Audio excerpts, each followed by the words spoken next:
I'm AJ Stevenson here on Shoguns with A. Hogan. Hunter Hogan himself. Oh, yes. In the flesh. Yep. So what Shoguns is we are going to be talking about our top 10 favorite shows. We have meticulously picked out these shows for this list. So we're just going to be going over what makes them good and just all that. And we have 10 of them. So should we get it kicked off, Hogan? Of course. All Let's right. start it up. So we're going to go from 10 to 1. So Okay. here is number 10 on the list. Ridiculousness with Rob Dyrdek on MTV.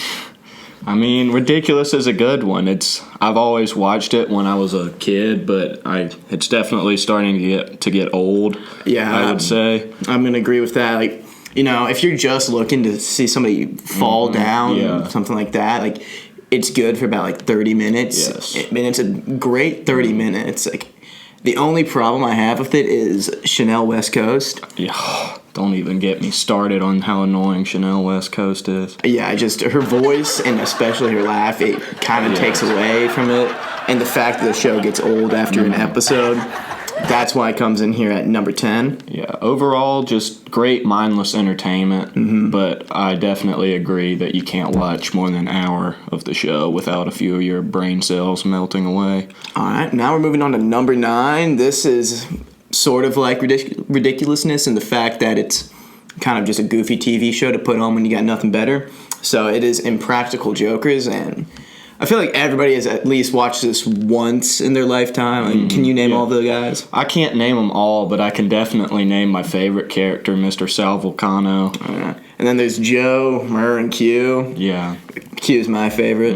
Yeah, but they're all pretty good. Like, it's just 4 old guys just making each other do really dumb stuff in New York. Yeah, and it's pretty funny. I get a lot of secondhand embarrassment from the show, but I guess that's the whole point of it. Yeah, if you can get past that and just enjoy the other person suffering, it's wonderful. Definitely, yes. I can still remember Q having to ask fat women if they were pregnant, and just the embarrassment in his face. It was beautiful. Yeah, it's just priceless.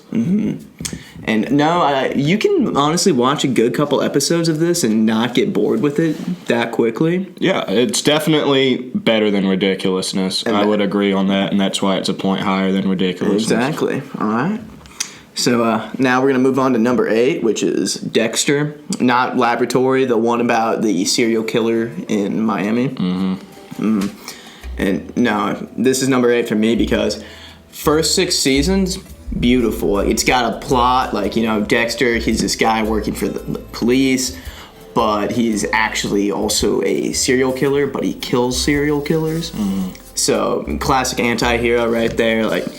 You hate him, you love him at the same time. Yeah, I can't say much about Dexter. Haven't watched a whole lot of it, but yeah, definitely a few seasons, and the plot's pretty interesting.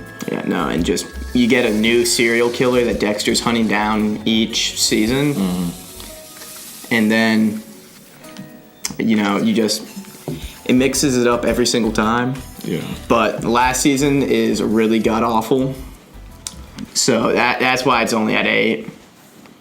Okay. So now we're gonna move on to number 7. This is a very recent show for me. I just have gotten into it. I've showed Hunter a couple episodes, Air Disasters. Yeah. So pretty much what it does is it goes into plane crashes and it just kind of reenacts what happened before the crash. So it can go from anything like a plane got stuck in a bad storm or the plane was hijacked and had to land on the water. And yeah, I just think the way they go through the reenactment and then they cut it off there and okay, now we're gonna figure out why the plane crashed, and it goes to an investigation. Yeah. I haven't seen a whole lot of it, but it's definitely interesting when the pilots can actually pull off a maneuver to save a whole lot of the people on board. So a lot like the movie Sully. Yeah, I guess. There is a lot like that. Yeah. All right. So now we're gonna move on to number 6, Wipeout. Classic. I remember watching this as a little kid when it came out with my family. It would just come on Sundays around 8. Beautiful show. There's American Ninja Warrior, but that's people who've been training for years. Exactly. And it just they like obviously are gonna blow through the course like it's no problem. They're just competing for time, really. It's not will they fail or not, but then with Wipeout, like It's success or fail. Yeah. And it's just everybody, I think all of Gen Z grew up watching Wipeout as a child, so it's got a lot of special places in people's hearts. But I also remember playing the Wii game a lot. The Wii game. was Oh my God. pretty darn fun. no, it's just you get to choose like these like certain characters, and when you got out, you just got to throw balls at your friends. Yeah. And of course, who can forget the big red balls? The big balls. Yeah. I don't think I ever saw somebody make it. Like It was very rare. it was rare. Like they looked easy, Yeah. but like I still think I could probably do them, but nobody did them. I don't think I could do the red balls. I don't know. Some of those I could do, like the punchy wall. Like you just gotta like not get punched. Pretty simple. So now we're moving on to number 5, which is Adventure Time. I mean, you want to go first about this? I know you're a bigger fan than I am. Yeah, this is probably this or Regular Show is definitely my favorite childhood cartoon. And it's just a classic from all the beginning seasons. I can just think of almost every single episode. But yeah, I mean, there's not much to say, but it's definitely just one of the best of like the all-time classics on Cartoon Network, in my opinion. Yeah. Now, like one thing I am going to criticize it for though is just the fact that it gets a little too much plotty. Like in the later seasons, like Yeah. I preferred it when it was just they going on an adventure. Yeah, I agree with that. I normally quit watching it towards that time because I was just getting older, but I definitely enjoyed it while I could. Yeah, no. So, if you're just looking for just a dude and his dog to go on a quick adventure, get a magical sword. Yeah, just a boy and his best friend, there's just nothing that you can go wrong with. Exactly. All right. Now we're going to move on to number 4, which Hunter has previously mentioned, Regular Show. I mean, this show, I think it defined almost our entire grade's childhood, really. Yes. Like, if you didn't know who, like, Lift with the Legs, Jimmy, Or Skips, or maybe the Every Meat Burrito. There's just so many references. Yeah. Like, me and AJ could sit up here and make Regular Show references yeah, all we day. could have made a podcast where we just quote Regular Show. That is how much we know the show. Yeah. And I mean, nothing got better than Mordecai and Rigby. Just this bird and a raccoon. Yeah. They just work at a park. They don't want to work. Yeah, they never work, and Benson's always saying you're fired, but they never did get fired. And they never did. But seeing Benson lose his marbles, it just was. Yes, made my childhood, honestly. It was great. I don't know what else to say about it except for Yeah, all-time great. that's in the top 5 for a reason. Yes. All right. Now we're going to move on to number 3. And while technically this is not a TV show, it's a mini-series, I'm going to include it as a TV show. So just be prepared for that. And alrighty. So pretty much this was just about the Chernobyl disaster.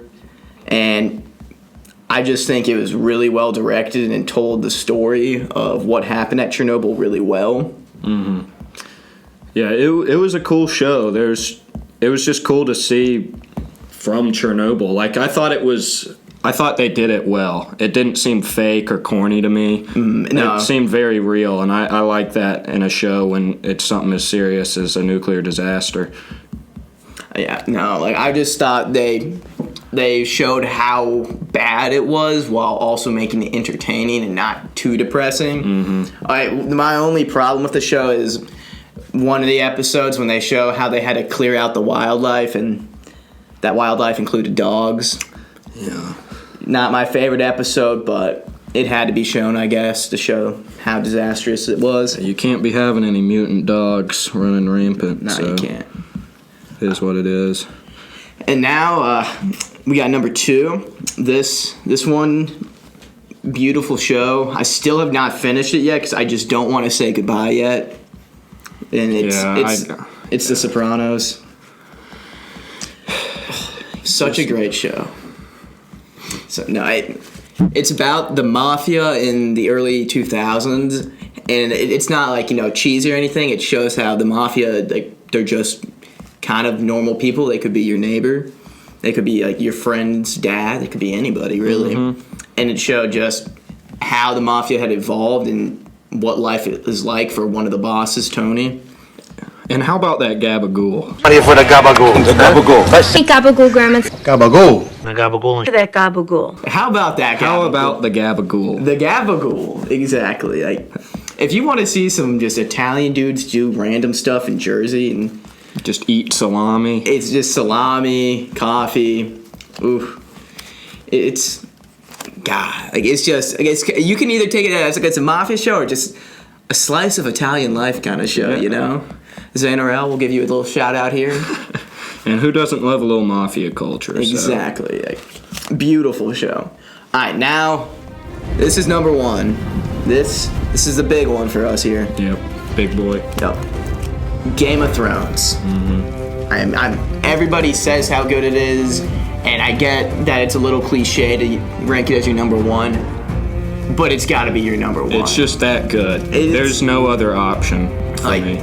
the like political drama that it is. The, it's got those battles. It's got great characters that you can get attached Yeah. to, and then they And- leave you. Yes, exactly. Your favorite character will die, but honestly, my favorite part of the show is probably the world building.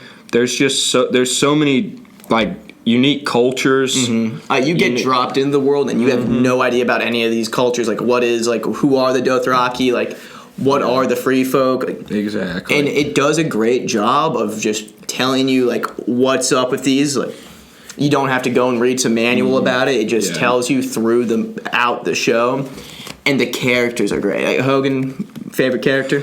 Okay, that's hard. Before season 7, Daenerys Targaryen. After, because she turned evil, I would probably have to go with just the classic Jon Snow.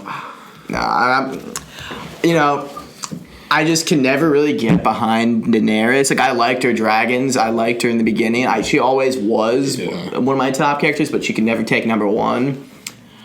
In the early seasons, I really did not like the Hound, but Oh yeah. the Hound. I forget, it was season 4 or season 5, but Season 4 was his the one turnaround. that they dedicated to him, that he had a bunch of episodes in. Oh yeah, it just his travels with Arya. Like, he goes from like just like this cruel, like violent guy into Yeah. like you just see like this guy. He's just a little violent every now and then, but deep down he's a nice guy because he's just traveling across a dangerous land with this, preteen girl, making sure nothing happens to her. And just their travels is great. It's great character development. And I would say he is one of the only characters who got a very fitting ending. Like, I wasn't disappointed because, as everyone's heard, the final season of Game of Thrones was a letdown. Yes, definitely. I've never seen somebody just rush a show so hard in my life. It looked like they were trying to fit 3 seasons worth of did. battles into 1 season, and it was a terrible way to cap off our number one and our just favorite show ever. But that honestly just shows you how good of a show it was Yeah, to it's have still such a number one. bad final season, and it's still number one. And the thing that really annoys me about that is that they didn't have to make it like that. The book isn't even finished yet. Like, they could have done anything they wanted, but spoiler alert here, they made Bran the most boring character in the entire show. They made him king. Made him king of the whole thing. They killed off. Oh man, it's been a while since I've seen the show. They killed off Daenerys. No, the Lion people. You remember The Lannisters? Lannisters. Yeah. Oh yeah, but they needed to die. Cersei needed to But die. I didn't like how they both died at the same time. I did like how Jaime went back to his sister. I Yeah. thought he had like a character arc, and the end of the day, he's going back to his sister / lover. It was Yeah, weird. and Jamie's also one of my favorites. Yeah. He's a very good character. Good character development. He started off cocky and slowly, once he lost his arm, we realized he was human. It was just good. But no, yeah, just a little thing. If the directors of Game of Thrones hear this, you didn't have to make the last season so bad. You had unlimited possibilities, but you ruined it. Yeah, you did ruin it. I hope you have tons of regrets. Yes. All right, and that's going to bring us to the end of this podcast. You know, the end of the first episode of Shoguns. Don't know if there'll be another one. There could be, I guess. It was a good time, though. It was is a what good it is. time. It was nice, talking to you guys. Yeah. So, yeah, It was a pleasure. we're out of here.